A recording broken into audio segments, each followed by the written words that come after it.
Beginning another brand new hour now, the Steve Gruber Show, coming to you live from Studio G right here in the heart of America. Delivering a strong daily dose of reality while rejecting the nonsense from the left. I'm fighting for you from the foxhole freedom. Will do whatever I can to save America. Get ready. Here are the three big things you need to know this hour. Number one, Americans owe a record-breaking, jaw-dropping amount of credit card debt, over $1.14 trillion in consumer debt overall, and it's not getting any better as Kamalanomics is wrecking American family budgets. Number two, Elon Musk and his team dropped the pretenses and dropped the gloves to go after GARM, and it's hitting them hard with a lawsuit claiming they have unfairly targeted conservative voices by blocking advertising. I'll explain what GARM is coming up. And number three, by all accounts, and I mean from all sides of the aisle, a lot of head scratching when it comes to Kamala Harris choosing the governor of Minnesota, Tim Walz, as her running mate.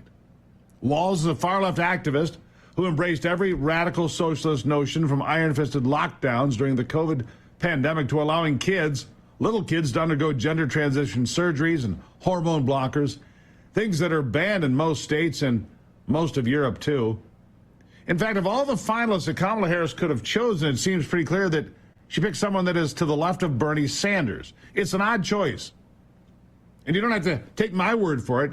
You can ask hardcore Democrats that think it was a weird choice, too. Van Jones on CNN, for example, admits Josh Shapiro, the governor of Pennsylvania, where they started yesterday, was the far better Veep choice for Kamala Harris, but admits the anti-Semitism of the Democrats won the day. That's what he says.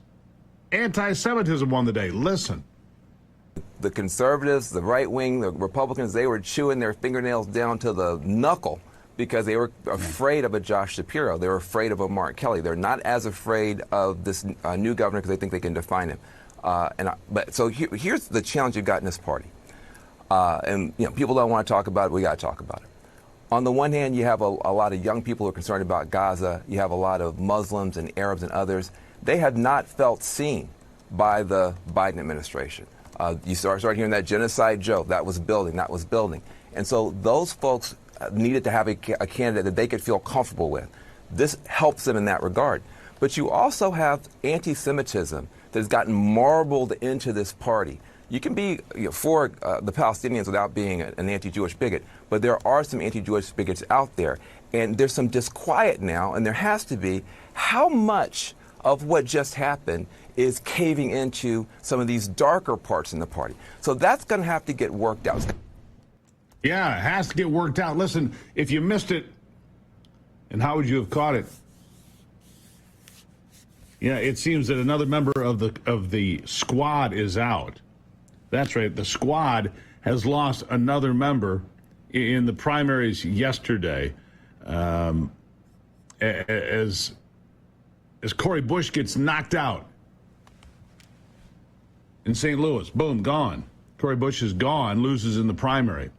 Anyhow, Van Jones is among a group of Democrats that's right, that think moving to the middle would have been the right choice for Democrats, or picking the governor of Pennsylvania would have been the right choice to help win that state, maybe the key state in November. He's not alone. Columnists like Megan McArdle from the Washington Post level this harsh assessment of the first big decision of the Kamala Harris Democrat nominee. She put it this way, quote, "My fears about Harris are that she is incredibly bad at public speaking and that she reliably makes bad political decisions. So far, she's done nothing to allay either fear." Professor and left-wing podcaster Damon Linker put it this way, quote, "Rather than pick the very popular governor of a neck-and-neck must-win purple state, Harris chose a dime a dozen blue state governor who gives feels to progressives. That's about what I'd have expected from her about a month ago."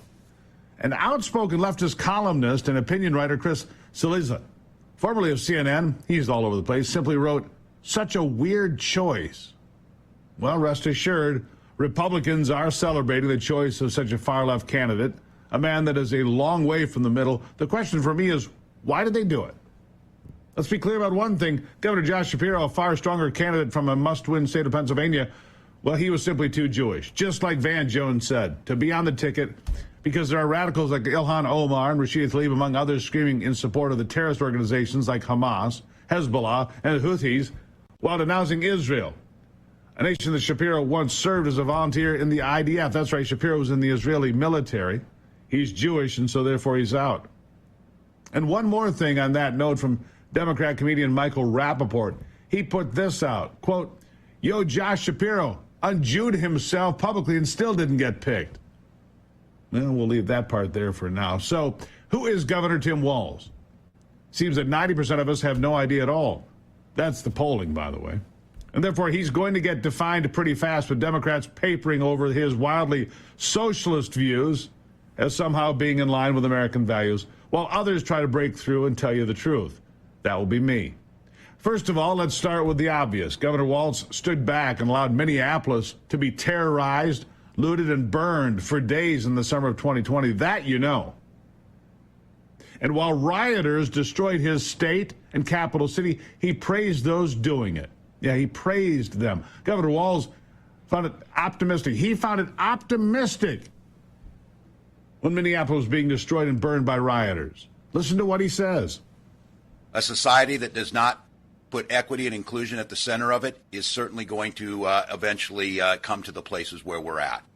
This is a moment of inflection. It's a moment of real change. It's a moment that those folks who are out there demanding this are not going to take a commission or a report. They're going to want fundamental change. And that is what I think that's one of the exciting things in the midst of all this. You can feel a sense of optimism coming back. Exciting and optimistic.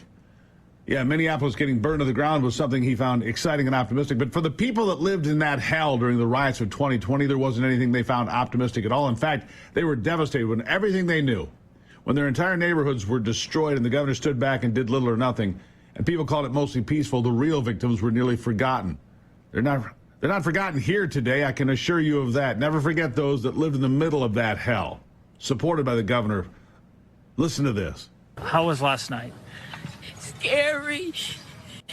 I live in the high-rise right back here, and I seen them as they came down Lake Street.